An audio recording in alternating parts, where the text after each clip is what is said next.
গুইসাপ জাতীয় একটা প্রাণীর কথা আছে, বুখারীতে এসেছে, যেটা আমাদের বাংলাদেশে অনেক এলাকায় ষান্ডা বলে থাকে।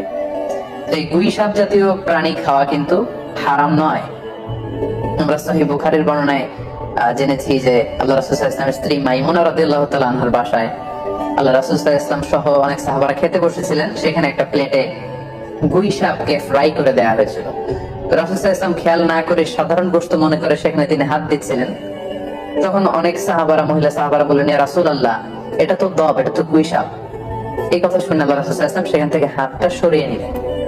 তো এই দৃশ্য দেখে খালিদ ইবনে ওয়ালিদ রাদিয়াল্লাহু তাআলা আনহু জিজ্ঞেস করলেন, ইয়া রাসূলুল্লাহ, গুইসাপ খাওয়া কি হারাম? হারামুন আদ-দাবু ইয়া রাসূলুল্লাহ, আপনি যে হাত সরিয়ে নিলেন, গুইসাপ খাওয়া কি হারাম? আল্লাহ রাসূল সাল্লাল্লাহু আলাইহি ওয়াসাল্লাম বললেন যে না, গুইসাপ খাওয়া হারাম নয়, তবে আমি এটা খেয়ে অভ্যস্ত নই, আমাদের এলাকাতে এটা পাওয়া যায় না, এজন্য আমি এটা খাচ্ছি না। তাহলে বোঝা গেল এক্ষেত্রে এটা রুচির সাথে সম্পৃক্ত। সো গুইসাপ হালাল বলে যে গুইসাপ আমাদেরকে খেতে হবে, ষান্ডা আমাদেরকে খেতে হবে, এমন কোনো কথা নেই। আপনার যদি রুচিতে কুলায় আপনি খাবেন, আর রুচিতে যদি আপনার না আসে তাহলে আপনি খাবেন না।